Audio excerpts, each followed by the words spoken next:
Realitas umat Islam di Indonesia menjelang pemilu. Umat Islam merupakan kelompok agama terbesar di Indonesia, dengan populasi sekitar 87,2% dari total penduduk. Oleh karena itu, peran umat Islam dalam dinamika politik Indonesia sangatlah penting dan strategis. Sejak zaman kerajaan, umat Islam telah memainkan peran penting dalam pemerintahan dan politik. Dalam kerajaan-kerajaan Islam di Nusantara, ulama dan kaum bangsawan memegang posisi penting dalam pengambilan keputusan.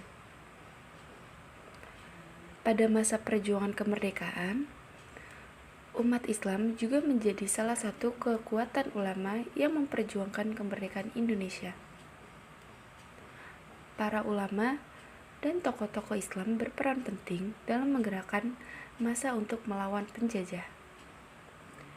Setelah Indonesia merdeka, umat Islam tetap memainkan peran penting dalam politik. Partai-partai politik Islam menjadi kekuatan politik yang diperhitungkan dalam setiap pemilihan umum. Secara umum, peran umat Islam dalam dinamika politik Indonesia dapat dikategorikan ke dalam dua hal, yaitu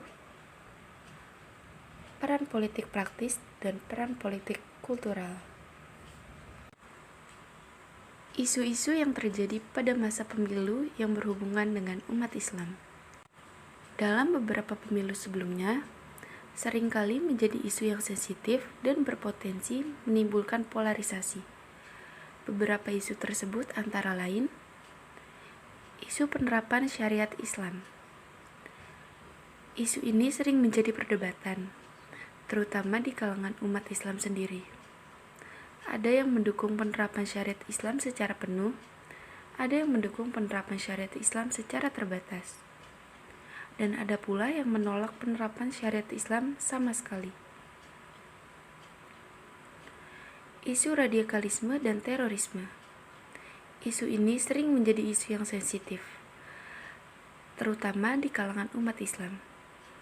Dan terorisme merupakan masalah yang harus diselesaikan oleh umat Islam sendiri. Ada yang berpendapat bahwa radikalisme dan terorisme merupakan masalah yang harus diselesaikan oleh pemerintah. Isu agama dan politik.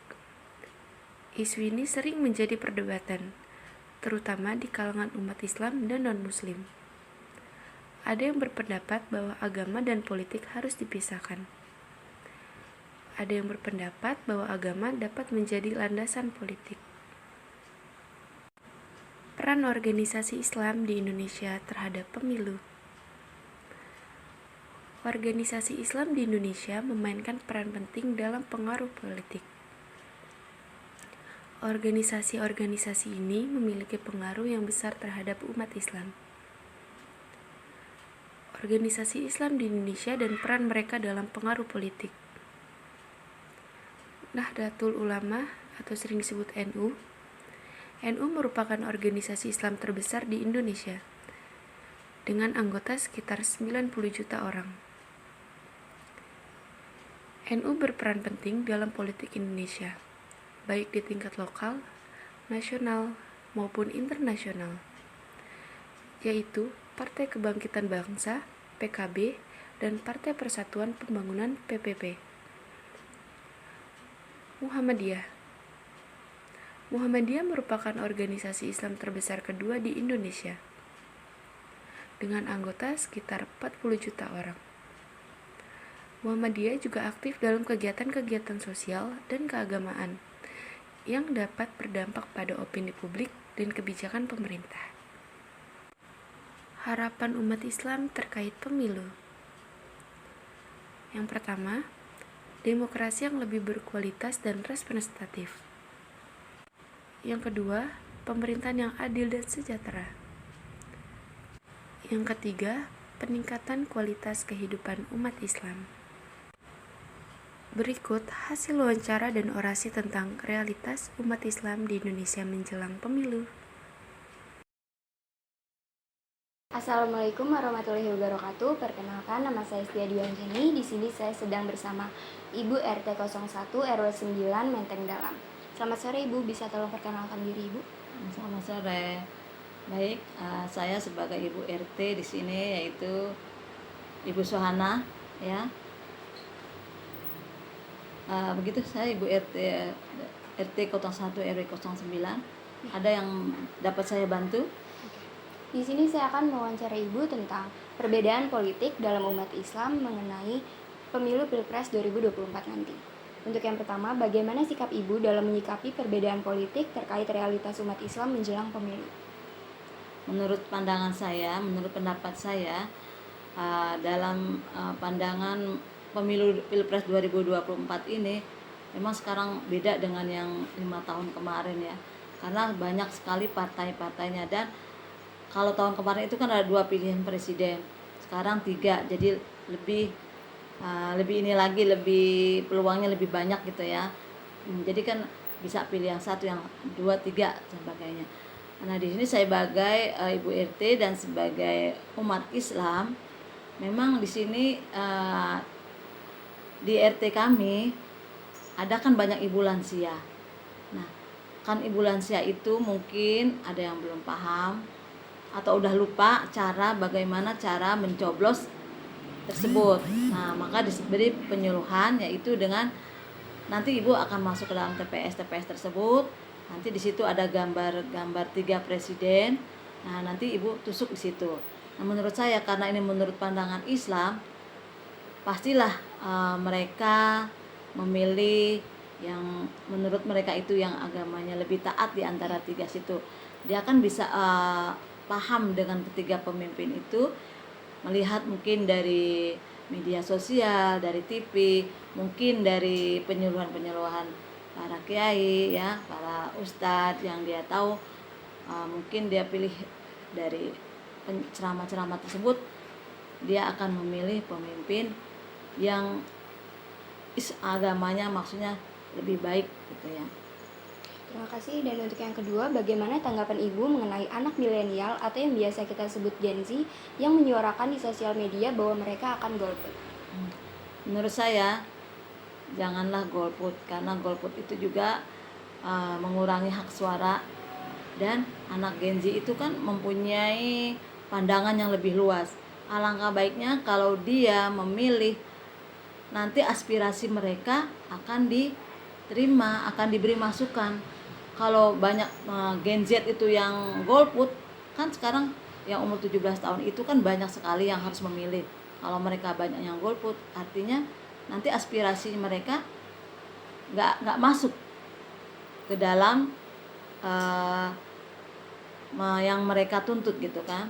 Karena sebaiknya Gen Z itu harus tidak boleh golput, sebaiknya harus memilih dari ketiga pasangan tersebut, ya.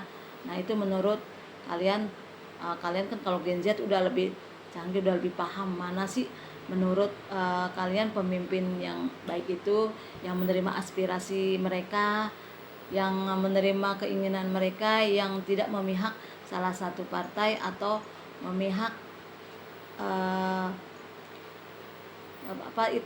ini dia keinginan dia gitu.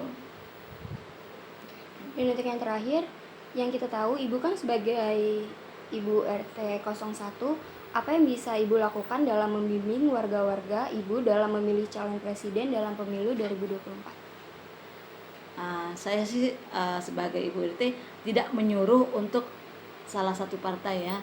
Tapi saya yang tadi saya katakan bahwa saya hanya memberi masukan kepada ibu-ibu, atau kalau remaja dia udah tahu sendiri melalui medsos, melalui televisi. Kalau ibu-ibu rumah tangga kan dia hanya yang kerjanya hanya mengurus rumah tangga atau tidak pengajian, ya.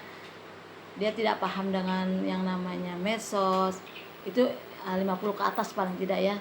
Nah, itu penyuluhan saya adalah sebagai Ibu RT, pilihlah jangan sampai golput, ya. Terus jangan sampai, karena sekarang kan ada iming-iming, ya, dikasih sembako gitu misalnya, atau dikasih uang, nanti ibu harus memilih salah satu partai ini. Itu jangan, karena itu tidak dengan hati nurani mereka. Pilihlah yang sesuai dengan hati nurani mereka. Kadang-kadang ada yang berpendapat ambil aja. Yang penting kita kan nggak nusuk mereka gitu yang disuruh. Nah, sebaiknya tidak seperti itu. Jangan diambil sumbangan apapun kalau tidak sesuai dengan hati nurani. Pilihlah yang sesuai dengan hati nurani. Jangan sampai karena dengan minyak, ya kan selama ini yang kami tahu ada yang dikasih minyak tapi tidak dikasih dengan percuma, ada harus belilah gitu, paling harganya beda dengan di pasaran gitu. Nah di situ kan ada iming-iming, nanti pilih saya, nah gitu kan ya.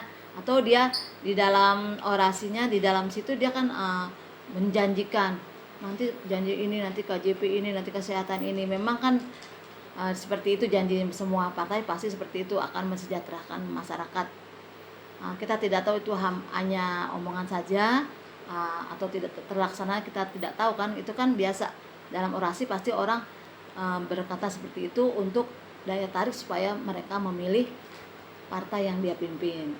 Nah untuk itu kami katakan kepada ibu-ibu bahwa pilihlah sesuai dengan yang keinginan ibu, sesuai dengan yang menurut ibu, sesuai dengan yang agama ibu yang ibu anut gitu ya.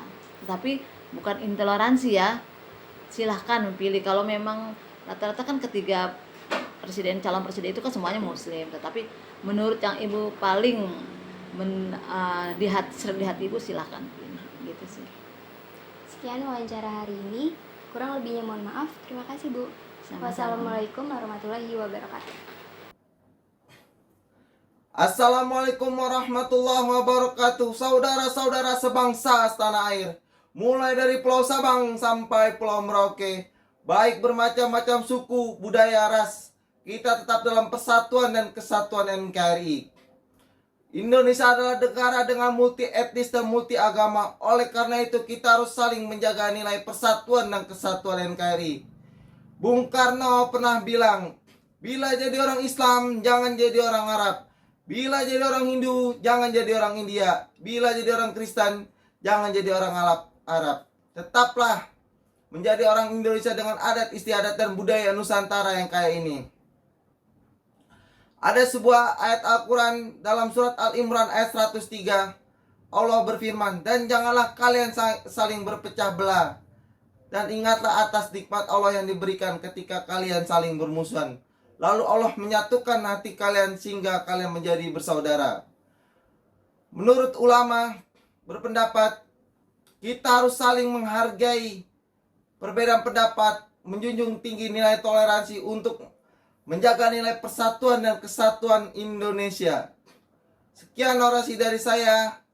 Assalamualaikum warahmatullahi wabarakatuh.